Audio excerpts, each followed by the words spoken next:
Fala galera, como vocês estão? Gostaria de agradecer aí os 20 seguidores, cara. Quando eu comecei o canal e fazer essa série de vídeos do Twitter Files e falar sobre outros assuntos, não sabia que ia crescer assim tão rápido em um mês. Então eu agradeço. Quem estiver acompanhando, espero que vocês estejam gostando. Qualquer feedback aí que vocês tiverem sobre o conteúdo e como está sendo apresentado, eu agradeço de coração. Bom, esse vai ser um vídeo curto, porque é um suplemento ao último episódio que a gente viu, que foi o episódio 6, que tratava daquelas questões de como o Twitter meio que se tornou, nas palavras do autor, uma subsidiária do FBI.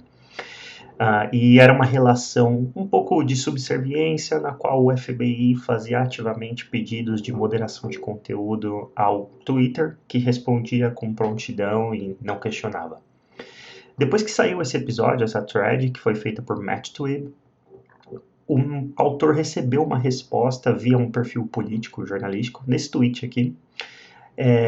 uma resposta supostamente do FBI, dizendo que o FBI sempre engajou nesse tipo de atividade com o setor privado, provendo informações a respeito de perfis que pudessem estar publicando propaganda, desinformação, ou mesmo praticando crimes no Twitter, e que a decisão final a respeito do que fazer sobre esses perfis, ou com essa informação que eles proviam, era sempre do setor privado, da empresa com quais eles se comunicavam. Por isso, Matt Twibb divulgou ali um suplemento ao episódio 6, que era para mostrar que não, que na verdade essa relação era uma relação de pressão que vinha inclusive crescendo e que deixava ali a empresa numa saia justa e meio que sem escolha.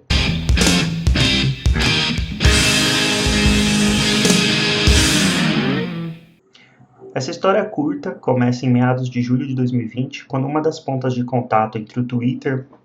e o FBI, um agente chamado Elvis Chan, envia um e-mail dizendo ali que aquela força-tarefa, o FITF, que é o Foreign Influence Task Force, e se vocês não lembram, só para fazer um recap, era aquele grupo que foi criado no pós-eleições de 2016 por causa daquela polêmica com os hackers russos e como eles poderiam ter influenciado as eleições.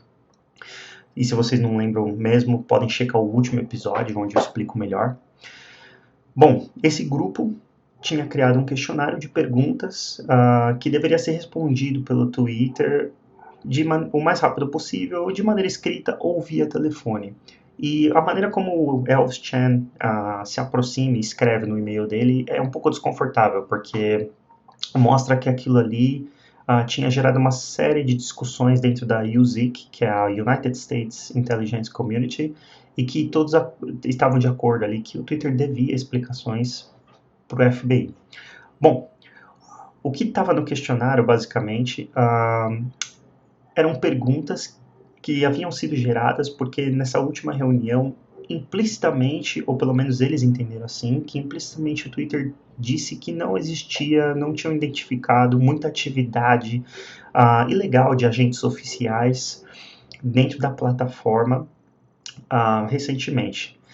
E, bom, eles discordaram e fizeram uma série de perguntas desse nível, tipo, bom, quais são os parâmetros que vocês usaram para fazer tal afirmação?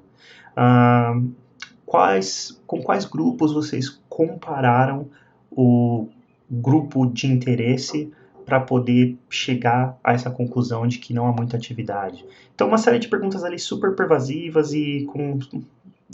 outro sentido, que na verdade era o sentido de pressionar e dizer, não, vocês não estão certo. E no final desse questionário eles também incluem uma série de fontes bibliográficas, que na verdade eram só fontes públicas, inclusive tinha um artigo do Washington Post, a respeito de como existiam agentes estrangeiros ou no mesmo país tentando influenciar o eleitorado através de matérias e artigos. Bom,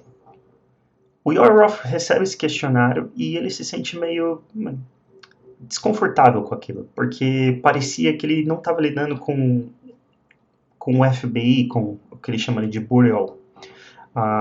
que era simplesmente uma agência que deveria entrar em contato com o Twitter com informações que poderiam ser de interesse, como a gente viu naquele tweet no começo, antes da vinheta,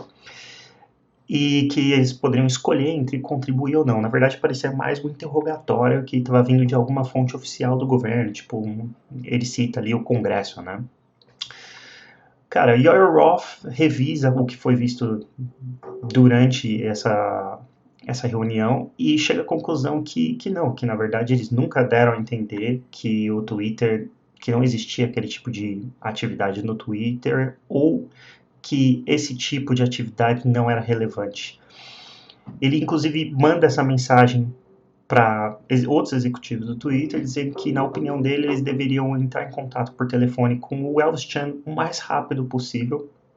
para cortar o mal pela raiz e deixar claro que eles estavam interessados em contribuir e que eles levavam a sério aquele tipo de atividade e que era assim importante dentro da empresa.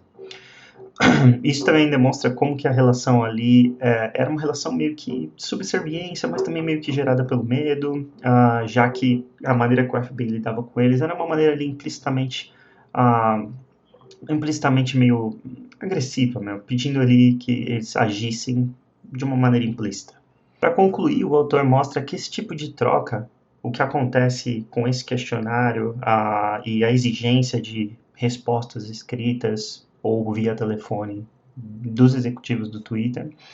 era bem estranha. E uma das coisas que ele ressalta é que naquele questionário, as fontes bibliográficas que eles utilizaram, a fonte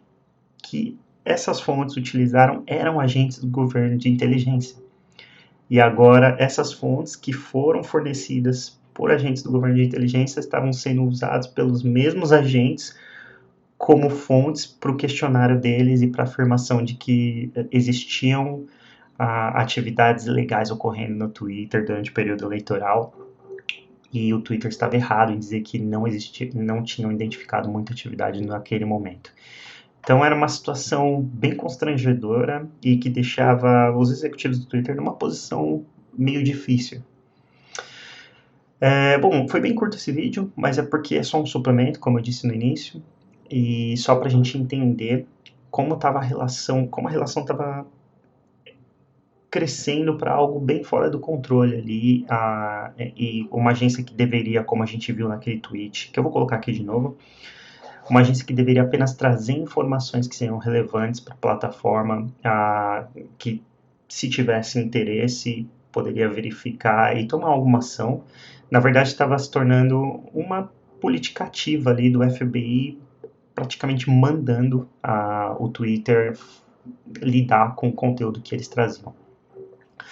Fico por aqui, mais tarde hoje sai o episódio 7 e ontem também eu vi que já teve o episódio 8, que muda de assunto, agora não é mais sobre o FBI, mas a gente vai ver depois. Obrigado aí pela atenção e viva a liberdade!